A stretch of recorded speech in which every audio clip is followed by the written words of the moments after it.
vaginal delivery where you had a big stretch, a tear, an episiotomy, or you had other types of trauma like you fell on something between your legs, or you broke your tailbone, or you had an infection, whether that's an STI or an autoimmune reaction of some sort, say if you have endometriosis, that resulted in inflammation in the area and then subsequent scar tissue. If that has happened to you in the past, your pelvic floor may be suffocating from the impact of scar tissue. Now, let me ask you a question.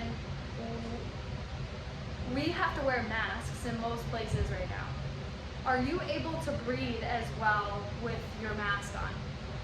I don't know about you, but I can't. It's like I cannot breathe through my nose well, and at the end of the day, I just am like, ugh, I've been just breathing in toxic fumes, and it just feels so good to take it off.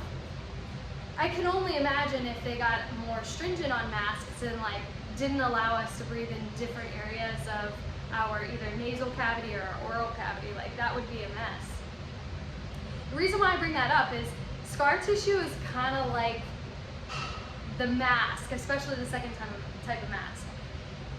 Now, a mask, the first type of mask is similar to you having a lot of tone in your pelvic floor, let's say because you're not getting enough stretch or mobility through the pelvic floor.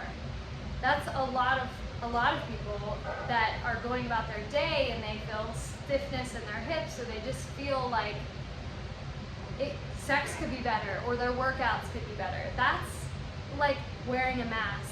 Really stiff, tight pelvic floor muscles or high tone pelvic floor muscles is that those muscles aren't getting a lot or as much blood flow as if they did have the mobility, flexibility, and so on.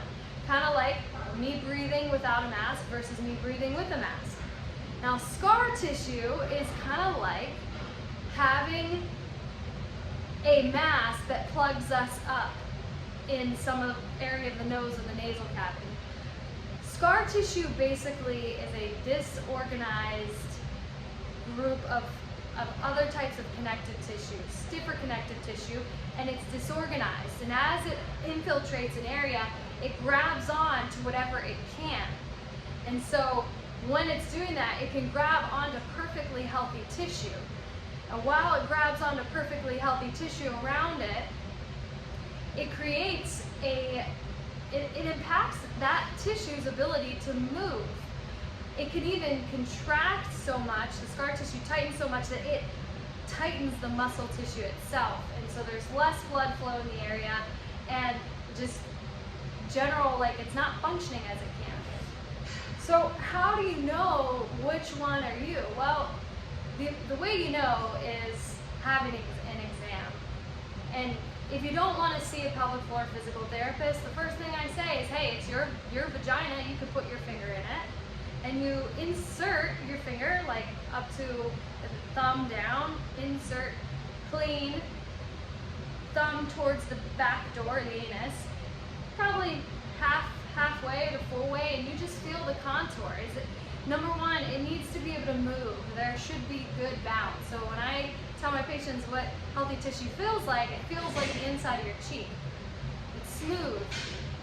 It's soft. So you press down, there's give, there's bounce. When there's scar tissue or excessive tone, it has less give, it has less mobility, and it's not as smooth and soft.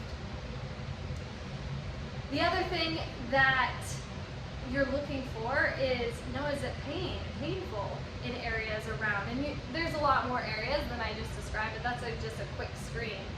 And if it's uncomfortable, know that healthy tissues don't hurt. So oftentimes, like when you just insert a finger there, it feels stingy or burning, and that's the first sign. And my approach is a lot different than when I was earlier in my career, and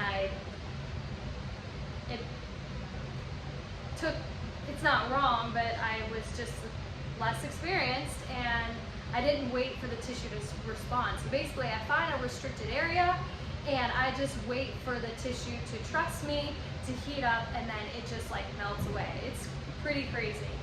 But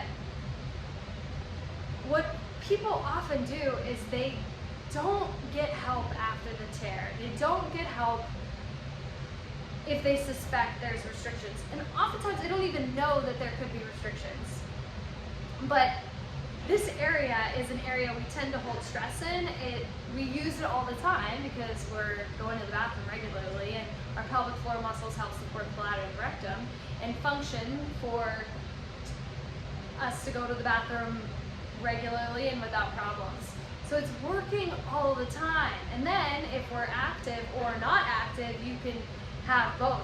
If you're like me and you exercise 6 days a week and don't do as much recovery as you should, and you're contracting your abdominals when you shouldn't, you might have a lot of tone down there. Or if, let's say, you don't work out at all and you don't have good body awareness, you may have a lot of tone just because those tissues aren't as fit. So both are, when I think about fitness, I think both could be better off in terms of fitness, because a stiff muscle, whether it's strong, you're working out every day or never working out, still can create problems.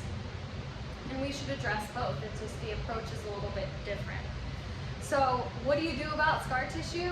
You want to minimize its effect on the surrounding tissues. We cannot necessarily get rid of scar tissue.